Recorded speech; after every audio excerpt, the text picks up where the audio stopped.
Bonjour les enfants. C'est papa.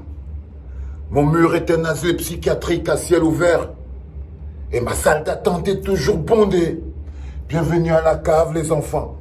Là on n'est pas à la clinique, on est à la cave. Bonjour Madame Richaud. Bonjour Karine Richaud. Aujourd'hui c'est ton anniversaire.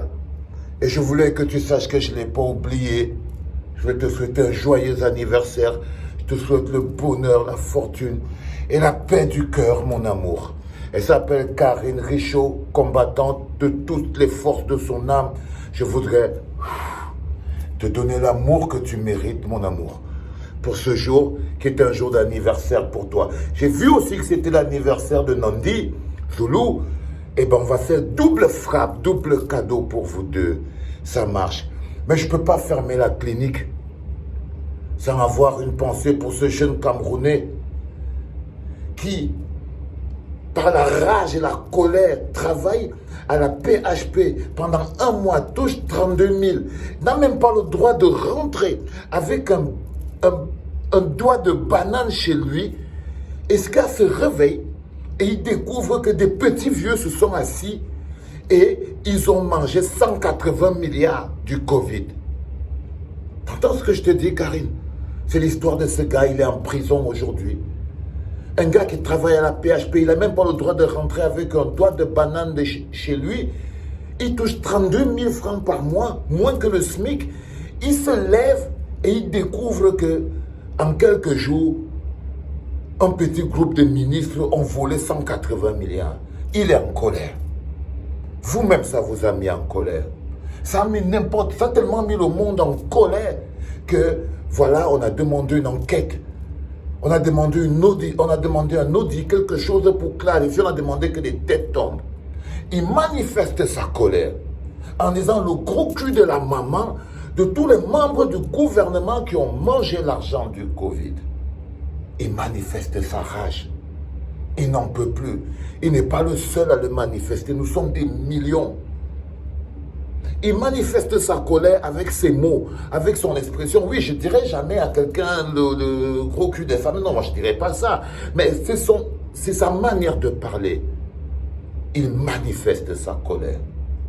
On l'arrête, on peut le mettre en prison. Après, vous venez arrêter un coigne. Pour dire en coigne qu'aucun ministre n'a jamais arrêté, n'a jamais porté plainte. Non, ils ne portent pas plainte, ils arrêtent directement. Donc, laissez Cabral arrêter, foutre Sismondi en prison tranquillement. Ok? Vous n'avez pas venu dire que Paul Biya n'a jamais porté plainte à un journaliste. Non, un journaliste est plus grand que qui? Laissez Cabral foutre Sismondi Bichoka en prison clair. Parce que voilà un Camerounais qui a manifesté sa rage. Il a manifesté son indignation face à une situation qui indigne tout le monde. Et il se retrouve arrêté, emprisonné. Simplement parce qu'il ne trouve pas normal que des gens aient le toupet et l'audace de voler 180 milliards, les enfants. Tous les journalistes camerounais, vous devez mettre ce gamin à la une de vos journaux. Tous les journalistes camerounais devraient savoir ce qui arrive aux Camerounais qui s'indignent face à une situation qui est la plus grosse humiliation. Donc un Camerounais se lève pour dire vous avez volé 180 milliards, vous le mettez en prison.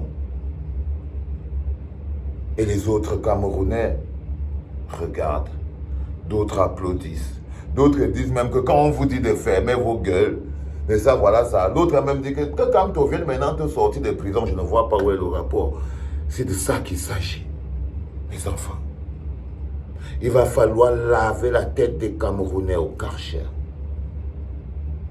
L'une des raisons pour laquelle, le 18 septembre, nous serons au Zénith de Paris pour porter nos douleurs sans que quelqu'un puisse nous mettre en prison. Nous irons au Zénith de Paris pour crier notre rage parce qu'à partir au moins de là, on pourra porter la plainte de ce monsieur. À partir de là, on va porter le combat de ce monsieur. Ce jour-là, mon fils, toi qui es en prison, ton image va briller sur toutes les spots du Zénith au cœur de Paris. Parce que tu es un grand, tu es un soldat. Je perds mon latin, les enfants. C'était papa.